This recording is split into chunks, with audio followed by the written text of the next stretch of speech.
2019లో జగన్మోహన్ రెడ్డి గారు ఒక పద్ధతి పెట్టుకున్నారు.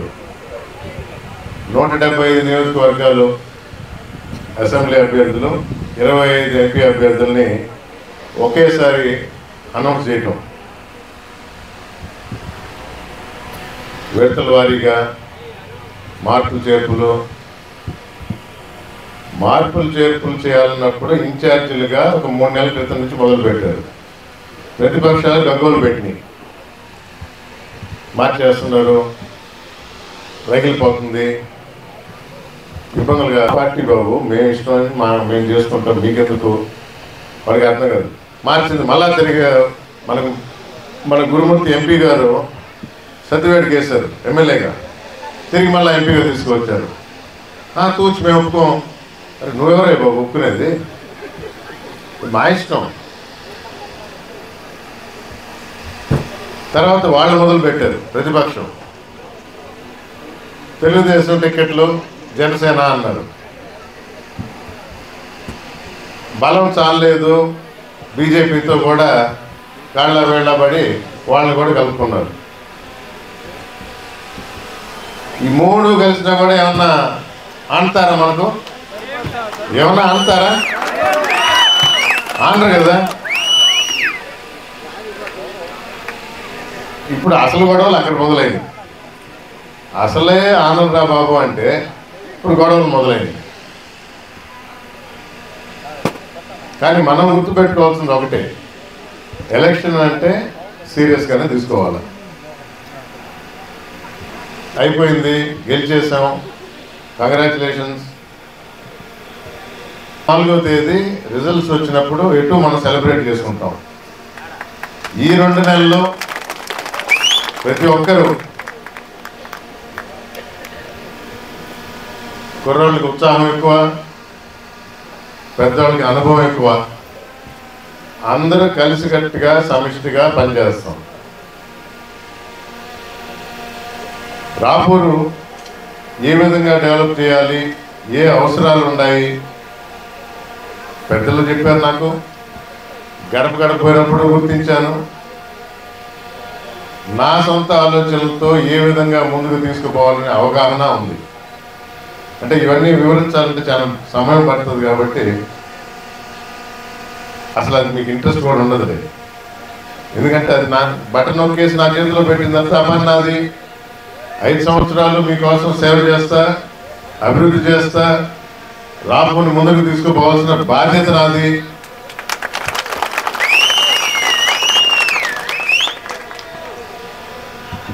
మరి చేస్తాడా లేదా అని అంటే, ఇదివరకు కల్లిబొల్లి మాటలు, మాయ మాటలు చెప్పి 1-2 సార్లు ఓటేసి గెలిపించిన వాళ్ళని చూసాం. ఈరోజు ఇప్పుడే అంకమ్మ గుడికి పోయేసి వస్తా ఉన్నాం. అంటే 1 సంవత్సరం క్రితం నాకు అంకమ్మ గుడి గురించి చెప్పారు. మాయ మాటలు, కల్లిబొల్లి మాటలు కాదు, అంకమ్మ తల్లి సాక్షిగా ఓటేశాడు. ఓటేశాం, ఏమైంది? పాతకతే. అందుకే ఇక్కడి నుంచి పంపించేశాం. జగన్మోహన్ రెడ్డి గారు కూడా గుర్తించారు, పంపించేశారు.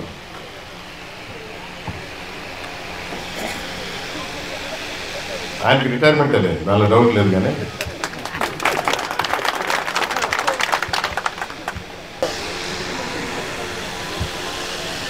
ఇక్కడికి రాడు. నేను ఆత్మకూరుకు పోయినప్పుడు విక్రమ్తో మాట్లాడుతూ, ఏమయ్యా నేను ఫుట్బాల్ ప్లేయర్ని, మీకు తెలుసో లేదో?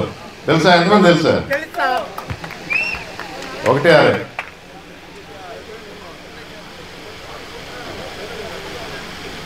ఫుట్బాల్ అంటే న్యాచురల్లీ కాలుతో ఆడతారు, చేత్తో కాదు కదా. క్రికెట్ అంటే బ్యాట్తో ఆడతారు, వాలీబాల్ అంటే హ్యాండ్స్తో ఆడతారు. అది ఫీల్ అయిపోయాడు.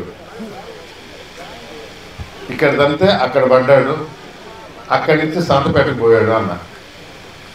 ఆ రోజు నుంచి ఒంటికాల మీద నా మీద ఉన్నాడు.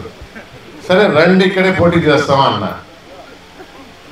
సరే అక్కడ విక్రమ్ చాలా గట్టిగా ఉంటాడు, నేను విక్రమ్తో పెట్టుకోలేను, ఇక్కడైతే తోటలు అవి ఇవి ఉన్నాయని చెప్పి రాపూర్లో. సరే ఇక్కడికి వస్తామన్నాడు. సర్వే చేశారు. సార్ బాగాలేదు సార్, ఇక్కడ కూడా రామ్కుమార్ రెడ్డి గట్టిగా ఉన్నాడు, మీరు అందరినీ కష్టపెట్టారు, ఇక్కడ ఉండే వాళ్ళందరినీ కష్టపెట్టారు, వాళ్ళందరూ కసితో ఉండరు, వచ్చినప్పుడు దండేస్తారేమో కానీ తర్వాత మాత్రం అసలు చూపిస్తారు అన్నారు. కుదరదు. సరే నా ఇంట్లో ఉంటాను, నేను టౌన్లో చేస్తాను అన్నారు. అది కుదరదు అన్నారు. అలిగి ఇంట్లో కూర్చున్నారు. సరే ఒక పెద్ద ఆయన వచ్చాడు, ఏదో పొట్లం ఏదో పంపిస్తే మళ్ళీ రంగంలో దిగాడు. మళ్ళీ విక్రమే చూసుకుంటున్నారు, మన వాళ్ళు కూడా పోయి చూస్తారు. కానీ మనసు అంతా ఇక్కడే ఉంది. మీ మీద ప్రేమతో కాదు, ఒక మాట నేను అన్నాను అని, నేను తప్పుడు మాట అనలా, ఉన్న వాస్తవమే చెప్పిన, ఇప్పుడు చెప్తున్నా.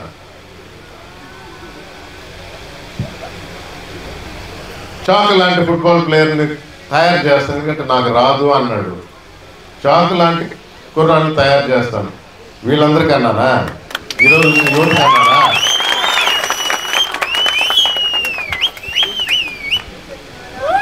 నేను ట్రైన్ చేయనక్కర్లా, ఆల్రెడీ రెడీగా ఉన్నారు. అవునా కదా? ఇంకో విషయం ఆయన తెలియలా, పూట మైదానంలో ఆడతారు, రాత్రిపూట కాదు. చీకట్లో ఫోన్లు చేయటం, పిలిపించుకోవటం, తప్పుడు మెసేజ్లు పెట్టడం. ఇప్పుడే చెప్పారు, ఓ పక్క అక్కడ చదువుతూ ఉంటారు, నా పేరు చదువుపోతూ ఉంటారు, ఆల్రెడీ ఇంకో తోట పేరు అంట. సోషల్ మీడియా ఎవరన్నా అడిగితే నాకు సంబంధం లేదు, నేను చాలా మర్యాద ఇచ్చిన, ఓపిక పట్టిన. ఈరోజు కూడా అందరినీ కలుపుకుపోవాలనే భావనతోనే ఉంటా. వైఎస్ఆర్ కాంగ్రెస్ పార్టీలో ఉన్న ప్రతి ఒక్కరు ఇప్పుడు 1కి 4 సార్లు చెప్పారు. నన్ను ఏ విధంగా అనుకోని, తెలివైన వాడికి ఒకసారి చెప్తే అర్థమవుతుందంట, తెలివి తక్కువ వాడికి 3 సార్లు చెప్తే అర్థమవుతుందంట.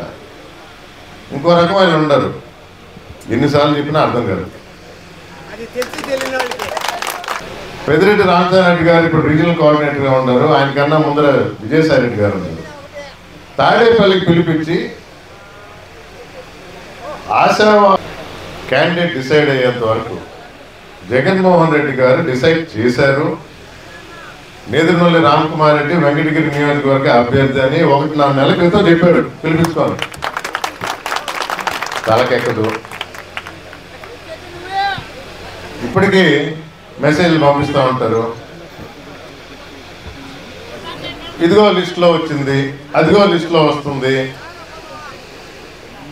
ఫైనల్గా ఏం చేశారు, ఈయనంట కాదు మా వాళ్ళు నన్ను అప్గ్రేడ్ చేసి ఎంపీగా పోతున్నాడు అన్నాడు. ఏది కుదరలా, కానీ రాంగ్ మెసేజ్లు పెడతానే ఉంటారు. వాళ్ళ అదృష్టం కొద్దీ రీజనల్ కోఆర్డినేటర్ మారాడు కాబట్టి కొత్త ఆయనతో మళ్ళా ఇదే పద్ధతి, ఎంతో పనిచేయలేము అని పేపర్లు టీవీలు ఘోష. అసలు వాళ్ళు ఏం చెప్పారు అని నేను అడిగాను. నిన్న ప్రెస్ మీట్ ఉండింది వెంకటగిరిలో. ఎవరన్నా వాళ్ళు చెప్పింది ఎక్కడన్నా విన్నారా అన్న.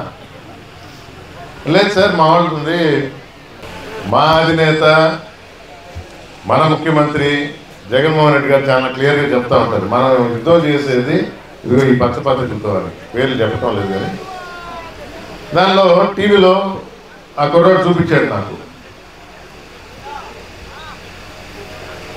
అసంబద్ధమైన మాటలు. ఎక్కడన్నా పెద్దిరెడ్డి రామచంద్ర గారు టికెట్ ఇస్తే పని చేయము అని అన్నారా? వాయిస్ లేదు. వీళ్ళు రాసేసుకోవటం. ఏమైనా నేను ఇదే చెప్తా, వాళ్ళు పోయింది మేము పూర్తి సహకారాలు అందిస్తామని చెప్పడానికి అని అంటే నువ్వేమంటావు అన్న. ఎందుకంటే ఇన్ని రోజులు దూరంగా ఉండరు, ఏ విధంగా రావాలి ఏ విధంగా కలవాలి అనేది మొహం చెల్లదు, అది సహజం. సో దానికోసం అని మేము సంపూర్ణ సహకారం అందిస్తామని చెప్పడానికి వచ్చారు. నేనంటే ఏం చెప్తారంటే వాళ్ళకి జవాబు లేదు. ఇప్పుడే మళ్ళీ ఒక మెసేజ్ పెడుతున్నారు, ఇండిపెండెంట్గా పోటీ చేస్తాము. నేను చేయవయ్యా బాబు, మొదటి నుంచి నాకు చేయాలనుంది, చేయాలి. ఉదయగిరిలో చేయి, వెంకటగిరిలో చేయి, 3 దగ్గరలో చేయి ఒకేసారి. ఇండిపెండెంట్గా ఎన్ని దగ్గరలో అయినా చేయొచ్చు. ఒక క్లారిటీ తెచ్చుకోండి. ఎవరైనా ఒక స్పష్టత కావాలా. స్టేజ్ మీద ఉన్నవాళ్ళు కానీ ఇక్కడ ఉన్నవాళ్ళు కానీ ప్రతి ఒక్కరూ జగన్మోహన్ రెడ్డి వెంట నడిచే సైనికులు, వైఎస్ఆర్ కాంగ్రెస్ పార్టీ అభిమానులు, పేద ప్రజలకు మంచి చేసే ఈ ప్రభుత్వం తరఫున ఉండే మనకందరికీ కష్టాలు కూడా వచ్చినాయి. ఇక్కడ ఉండేవాళ్ళు సచివాలయాలు కట్టారు, రోడ్లు వేశారు, బిల్లులు రాలా. కానీ ఎప్పుడైతే నగారా మోగిందో జగన్మోహన్ రెడ్డి గారు చెప్పారో రంగంలోకి దిగారు, కష్టాలు పక్కన పెట్టి. మీకేం రోజుకు ఒక న్యూస్ వదలటం, ఎన్ని వదిలినా ఏమీ జరగదు. 1.5 నెల క్రితం చెప్పింది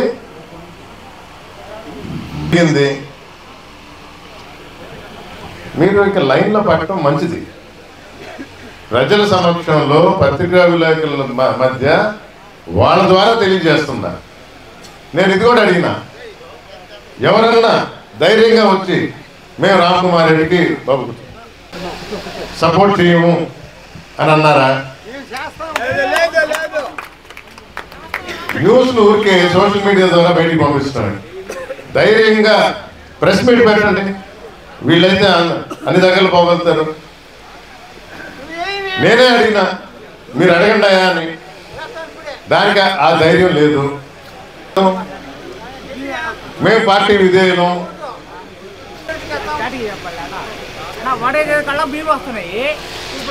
నియోజకవర్గ అభ్యర్థిగా వెంకటగిరి నియోజకవర్గం ఎవరికైనా అసంతృప్తి అనేది ఉంటే పక్కన పెట్టండి. టికెట్ రాలేదని బాధపడద్దు. పార్టీ కోసం పనిచేస్తే సరైన సమయంలో సరైన గుర్తింపు ఉంటుంది. జగన్మోహన్ రెడ్డి ఎవరిని మర్చిపోరు. దానికి ఉదాహరణే మన మురళీ గారు. నోటి దాకా వచ్చింది 2 సార్లు. 14లో ఎమ్మెల్యే అన్నారు, చివరి క్షణంలో సునీల్ పెట్టారు. 2 సంవత్సరాల తర్వాత తెలుగుదేశంలో పోయాడు, మళ్ళా బాధ్యత చెప్పారు. 3 సంవత్సరాలు చేశాడు, ఎమ్మెల్యే అనుకున్నారు. చివరి క్షణంలో వరప్రసాద్ గారు వచ్చారు. రెడ్డి గారు గుర్తించి ఎమ్మెల్సీ చేశారు. ఇప్పుడు గూడూరు నియోజకవర్గ అభ్యర్థిగా పోటీ చేయమని పంపించారు. సో ఎవరికైనా గుర్తింపు అనేది ఉంటుంది పని చేస్తే. దొంగ మాటలు, తప్పుడు సమాచారం పంపిస్తే కాదు. పగలు పూట అడగలుగుతాను, రాత్రి పూట కూడా మీ సమాచారం ప్రకారం, మీ యుద్ధ రీతి ప్రకారం అలాగే పోట్లాడగలుగుతా. నాకు ఎవరితోనూ భయం లేదు. ధైర్యం ఉంటే ముందరికి రండి, లేదా లైన్లో అందరితో పాటు కలవండి. ప్రతి ఒక్కరికి విన్నవించుకుంటుంటా. ఇది ఎవరిని బెదిరించే మాటలు కాదు. వెంకటగిరి నియోజకవర్గ పరిధిలో ఉన్న ప్రతి ఒక్కరూ సాయం నేను కోరుతున్నా. మిమ్మల్ని సభాముఖంగా చెప్తున్నా, ప్రతి ఒక్కరూ కలిసి రండి. మనం యుద్ధం చేయాల్సింది మారీచులతో అని చెప్పి జగన్మోహన్ రెడ్డి ఇప్పుడు చెప్తా ఉంటారు. 3 పార్టీలు కలిసినాయి, సంబంధం లేని పార్టీలు, వాళ్ళతో పోటీ చేయాలి. 175కి 175 అని నినాదం ఇచ్చారు జగన్మోహన్ రెడ్డి గారు. ఆతోనే మనం ముందుకు పోవాలి. ఒక సింపుల్ లాజిక్ చెప్పి క్లోజ్ చేస్తా. రెడ్డి గారిని సీఎంగా కాకుండా ఒక మామూలు వ్యక్తిగా గుర్తించి 151 సీట్లు ఇచ్చారు. ఆయన చెప్పిన మాటలు నమ్మి. ఆ మాటలు నెరవేర్చారా లేడా? ప్రతిదీ నెరవేర్చాడు. 5 సంవత్సరాలు మనోలు పొందాడు. లీడర్లు కొద్ది గొప్ప కష్టపడి ఉండొచ్చు. ప్రజలు ప్రతి ఒక్కరికి చెప్పిన మాట నిలబెట్టుకున్నాడు, పనులన్నీ చేశాడు. మరి అలాంటి ఆయనకి తిరిగి ఓటు వేయకుండా ఆ మిగిలిన 24 కూడా ఇస్తారు. ఈ జనం, ఆంధ్ర రాష్ట్ర జనం 175కి 175 ఇస్తారు. ఇది జరిగి తీరుతుంది ఎంతమంది కలిసినా. తిరుపతి జిల్లా అధ్యక్షుడిగా 7 నియోజకవర్గాలు వైఎస్ఆర్ కాంగ్రెస్ పార్టీ గెలిచి మీకు కానుక ఇస్తామని 1 సంవత్సరం క్రితం నన్ను ఎప్పుడైతే అధ్యక్షులుగా చేశారో ఆ రోజు నుంచి చెప్తా ఉన్నాను, ఆ విధంగానే తిరుగుతూ ఉన్నా. దానిలో మాట ఏంటంటే ఈ 7 నియోజకవర్గాల్లో వెంకటగిరి అత్యధిక మెజారిటీ ఇవ్వాలి మీరందరూ. ఈ నియోజకవర్గ అభ్యర్థిగా రేపు మీ అందరికీ సేవ చేసే భాగ్యం కలిగించాలని కోరుకుంటూ సెలవు తీసుకుంటున్నాను. నమస్కారం. అప్పుడే చూసేస్తే అట్లా అట్టే ఉన్నాయి.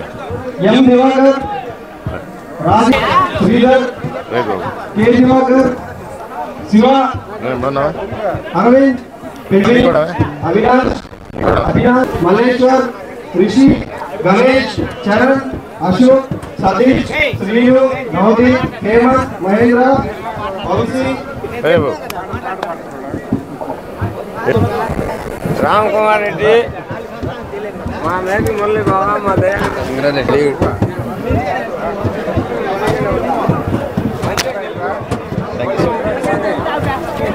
హేమంత్, మహేంద్ర, వంశీ, శివ, ప్రసాద్, వెంకట్, శశి, లక్ష్మయ్య, సాయి, అనిల్, హరీష్, ఆది, దినేష్, పండు, కుమార్, రాజా. సరే చూస్తా పోతా ఉంటా.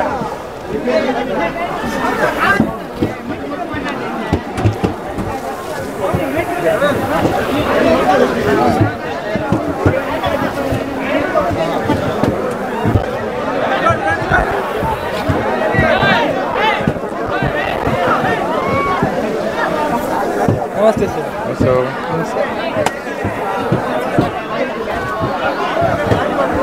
రెండేసేసిన రెండిచ్చావు. రైట్ ఉన్నాయి ఉన్నాయి ఉన్నాయి ఉన్నాయి ఉన్నాయి వీళ్ళని కోటి కానీ వీళ్ళని పూర్తి కానీ